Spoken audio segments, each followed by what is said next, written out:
illa billahi wa ba'd. Alhamdulillah, di malam hari ini kita bisa kembali melaksanakan salat tarawih berjamaah, dan kita masih melanjutkan kajian tafsir surah Al-Imran. Dan ada sedikit faedah dari surah Al-Imran ayat ke-77 yang kemarin kita bahas, di mana Allah Subhanahu wa taala berfirman, innal ladzina yashtaruna bi ahdillahi wa aymanihim thamanan qalila ulaika la khalaqa lahum fil akhirati wa la yukallimuhumullahu wa la yanzuru ilaihim yaumal qiyamati wa la yuzakkihim wa lahum adzabun alim. Sungguh orang-orang yang memperjualbelikan janji Allah dan sumpah-sumpah mereka dengan harga yang murah, mereka itu tidak akan memperoleh bagian di akhirat sedikit pun. Allah tidak akan mengajak bicara mereka, Allah tidak akan melihat mereka pada hari kiamat, dan Allah Subhanahu wa taala tidak akan mensucikan dosa-dosa mereka. Bahkan Allah sediakan azab yang pedih bagi mereka. Ma'asyiral muslimin yang dimuliakan Allah Subhanahu wa taala, ini satu kelompok yang Allah Subhanahu wa taala ancam dengan ancaman yang sangat mengerikan pada hari kiamat. Tapi apakah orang-orang yang tidak akan diajak bicara, tidak akan dilihat, tidak akan disucikan, bahkan bagi mereka azab yang pedih ini hanya kelompok yang disebutkan dalam surah Ali Imran ayat 77 saja? Tidak. Masih banyak orang-orang yang mereka tidak akan diajak bicara, tidak akan dilihat, tidak akan disucikan, bahkan mereka mendapatkan azab yang pedih. Saya contohkan dua hadis. Yang pertama, hadis dari Abi Hurairah radhiyallahu anhu yang dikeluarkan Imam Muslim. Kata Nabi sallallahu alaihi wasallam, "Thalathatun la yukallimuhumullahu yaumal qiyamah wa la yuzakkihim wa la yanzuru ilaihim wa lahum adzabun alim." Ada tiga kelompok, kata Rasul, tidak akan pernah diajak bicara pada hari kiamat oleh Allah Azza wa Jalla. Maksudnya, sekalipun diajak bicara, tetapi Allah mengajak bicara dengan pembicaraan ihana. Ihana itu artinya merendahkan, menghina. Kemudian kata Nabi SAW, wala yuzakkihim, dan tidak akan membersihkan dosa-dosa mereka. Bayangkan kalau seandainya pada hari kiamat dosa kita masih terpikul dan tidak dibersihkan, macam mana kita akan selamat dari api neraka dan masuk ke dalam surga? Ada kelompok itu yang tidak dibersihkan dosanya, naudzubillah.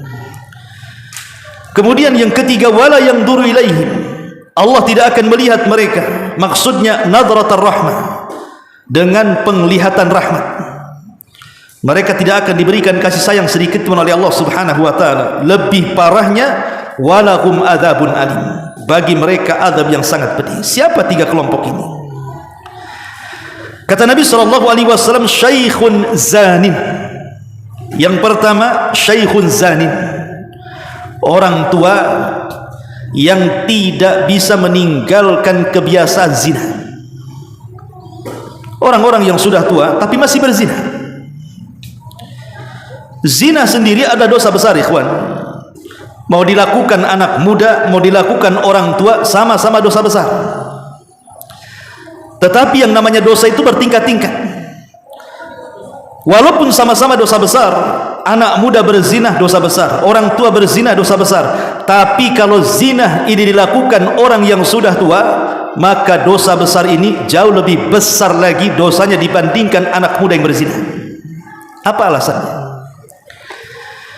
Yang pertama, disebutkan oleh para ulama alasannya, karena biasanya orang yang sudah tua, yang usianya 50-60 tahun ke atas, biasanya mereka sudah mencicipi yang halal, sudah menikah biasanya. Di hadapan mereka ada yang halal. Kenapa kemudian mereka pergi ke yang haram? Ini tidak lain dan bukan kecuali karena buruknya kebiasaan kakek tadi. Ini yang pertama. Yang kedua, orang kalau sudah tua, usia 50 tahun ke atas, kok masih berzina, berpikir bahwa Nabi SAW bersabda, a'maru ummati baina sittina wa sab'in wa qalilun ma yajuzu dhalik. Kata Nabi SAW, usia umatku itu berkisar 60 sampai 70 tahun saja. Kalaupun ada yang lewat 70 tahun itu sedikit. Artinya kalau seandainya orang sudah usia 60 tahun masih berzina, dia tidak berpikir bahwa usia dia itu tinggal sedikit. Kok masih kepikiran berzina itu gimana caranya? Harusnya sisa-sisa usia yang ada pada diri dia itu, dia jauhi maksiat dan dekat dengan Allah Subhanahu wa taala. Ini alasan yang kedua. Alasan yang ketiga, karena biasanya orang yang sudah tua 60-70 tahun,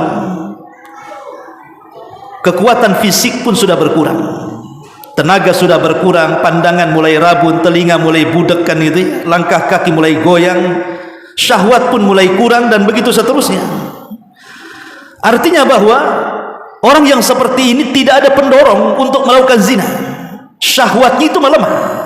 Lain kalau anak muda berzina itu memang syahwatnya kuat. Walaupun sama-sama zina itu dilakukan anak muda, orang tua sama saja dosa besar, tapi kalau dilakukan orang tua dosanya jauh lebih besar. Kenapa? Karena tidak ada pendorong dia berzina. Apa pendorongnya? Kalau anak muda berzina ada pendorongnya, syahwatnya menggebu-gebu. Tapi orang tua yang lemah syahwatnya, kemudian dia berzina, itu apa pendorongnya? Kecuali yang mendorongnya itu akhlak yang buruk, kebiasaan dia berzina, itulah yang menjadikan dia berzina. Sehingga dia akan terus kebiasaan-kebiasaan tersebut ada pada diri dia. Makanya kemudian Nabi mengancam orang seperti ini dengan 4 ancaman. Pertama, tidak akan diajak bicara. Yang kedua, tidak akan dibersihkan dosanya. Yang ketiga, tidak akan dilihat Allah. Dan yang keempat, bagi mereka azab yang sangat-sangat pedih yang sudah Allah sediakan bagi mereka. Ini yang pertama, syaikhun zanin. Karena dosa itu bertingkat-tingkat, ikhwan. Seperti berzinah dengan wanita pelacur, dengan berzinah dengan wanita tetangga, itu dosanya beda. Walaupun sama-sama berzinah kan, Anda membayar pelacur berzina, kemudian Anda juga berzina dengan perempuan tetangga, anggaplah juga dia pelacur juga, masalahnya tetangga. Maka berzina dengan wanita tetangga jauh lebih besar dibandingkan berzina dengan wanita yang tidak ada kaitan dengan tetangga. Kenapa? Karena double dosanya. Pertama, dia merobek hak bertetangga, dan yang kedua, zina itu sendiri sudah dosa. Jadi memang dosa itu bertingkat-tingkat walaupun sama bentuknya. Ini yang pertama. Kemudian yang kedua, kata Nabi SAW, wa'ailun mustakbirun. Wa'ailun mustakbirun. Orang miskin sombong. Wah, ini udah miskin sombong lagi. Mustakbir itu diambil dari kata istighfar. Istighfar ini artinya, Nabi SAW ketika ditanya apa makna al-kibr, kata Nabi SAW, kibar itu artinya menolak kebenaran dan merendahkan manusia. Raddul haq wa ghamdun nas, menolak kebenaran dan merendahkan manusia, itulah sombong. Orang sombong itu kalau dinasihati mental dan dia merendahkan orang. Lah, orang kenapa bisa sombong, ikhwan? Kenapa orang bisa sombong? Orang bisa sombong itu karena ada pendorongnya. Boleh jadi dia kaya, dengan kekayaannya dia sombong, wajar. Karena dia kaya, merasa kaya dia sombong. Atau punya jabatan, mungkin dia punya jabatan tinggi sehingga dengan jabatannya dia sombong. Atau dengan kegantengan, kecantikan, dengan kecantikan dan kegantengannya dia sombong. Jadi sombong itu harus ada pendorongnya. Tetapi kalau seandainya orang miskin sombong, pendorongnya apa? Dan miskin sombong ini gimana ceritanya? Masa dia sombong dengan kemiskinannya? Kalau dia kaya sombong wajar, kalau miskin sombong kan gak wajar. Tidak ada pendorong kecuali jiwanya yang buruk itu. Yang menjadikan orang miskin sombong itu tidak lain dan bukan kecuali jiwanya yang buruk. Karena tidak pantas orang miskin sombong. Walaupun orang kaya pun tidak pantas sombong. Tapi kalau seandainya dibanding-bandingkan dosa, ya tentu orang miskin sombong jauh lebih besar dosanya dibandingkan orang kaya sombong. Karena orang kaya sombong wajar ada pendorongnya. Nah, kalau orang miskin sombong tidak ada pendorongnya. Makanya kalau sudah miskin sombong, 4 azab menanti mereka. Tidak akan diajak bicara, tidak akan dibersihkan, tidak akan dilihat, bagi mereka azab yang pedih. Ini kelompok yang kedua. Kelompok yang ketiga, kata Nabi SAW, wa malikun kadzab, penguasa pendusta. Penguasa pendusta. Dusta itu dosa besar. Rasul yang mengatakan iyyaka wal kadzib, fa innal kadhiba yahdi ilal fujur wal fujur yahdi ilan nar wa ma yazalu ar-rajulu yakdzib wa yataharra fil kadhibi hatta yuktaba indallahi kadzdzaba. Hati-hati jangan berdusta, karena dusta itu membawa kepada keburukan, dan keburukan mengantarkan ke neraka. Orang kalau terus berdusta, lama-lama dicatat stempel dahinya oleh Allah bahwa Anda ini seorang pendusta. Artinya bahwa dusta dilakukan siapapun itu dosa. Saya berdusta, Anda berdusta, penguasa berdusta, sama berdosa. Tapi kalau penguasa berdusta, dosanya jauh lebih besar dibandingkan kita rakyat yang berdusta. Kenapa? Karena hukum ada di tangannya. Kebijakan, keputusan, pembuat hukum ada di tangannya. Kenapa harus berdusta? Hukum ada di tangan dia. Dia suka-suka merubah hukum, merubah undang-undang kan, sesuai dengan kehendaknya. Kenapa harus berdusta? Makanya kemudian para penguasa pendusta ini diancam oleh Nabi SAW. Mereka tidak akan diajak bicara, mereka tidak akan dibersihkan, mereka tidak akan dilihat. Bagi mereka adab yang sangat pedih. Ini 3 kelompok yang juga tidak akan diajak bicara, dilihat, dibersihkan, dan bagi mereka adab yang pedih. Ini satu riwayat. Riwayat yang kedua, riwayat yang masih dikeluarkan Imam Muslim, masih dari hadis Abi Hurairah radhiyallahu anhu. Kata Nabi SAW, "Thalathatun la yukallimuhumullah wa la yanzuru ilaihim yaumal qiyamah wa la yuzakkihim wa lahum adzabun alim." 3 kelompok Allah tidak akan bicara dengan mereka, Allah tidak akan melihat mereka pada hari kiamat, Allah tidak akan membersihkan dosa-dosa mereka pada hari kiamat, dan bagi mereka adab yang pedih. Yang pertama, al-musbil izarah, orang yang melembrehkan celananya di bawah mata kaki. Subhanallah, ya. Orang yang melembrehkan celananya di bawah mata kaki. Lihat ancamannya luar biasa. Dan ini diremehkan. Bahkan kalau kita mengamalkan sunnah ini, macam-macam pula kata orang kan gitu. Dibilang cingkrang, tidak pantas, kebanjiran, macam-macam kan begitu ya. Sebenarnya hinaan mereka itu bukan menghina kepada izar kita, tidak. Mereka sedang menghina sunnah Nabi, itu masalahnya. Kemudian yang kedua kata Rasul, wal mannan fi ma'at, orang yang menyebut-nyebut pemberian. Makanya ada istilah dalam Quran itu, qaulun ma'rufun khairun min sadaqatin yatba'uha adha. Ucapan yang santun itu jauh lebih baik dibandingkan kita memberi seseorang tapi menyakiti hatinya. Lah salah satu bentuk menyakiti hati orang yang kita beri itu dengan menyebut-nyebutnya tuh. Ah, kamu ini kalau nggak ada saya nggak jadi kamu. Untung ada saya. Kalau orang kemudian menyebut-nyebut budi baiknya kepada orang lain, itu disebut manna. Itu hati-hati. Kemudian yang ketiga, yang terakhir, wal munfik sil'atahu bil halifil kadhib.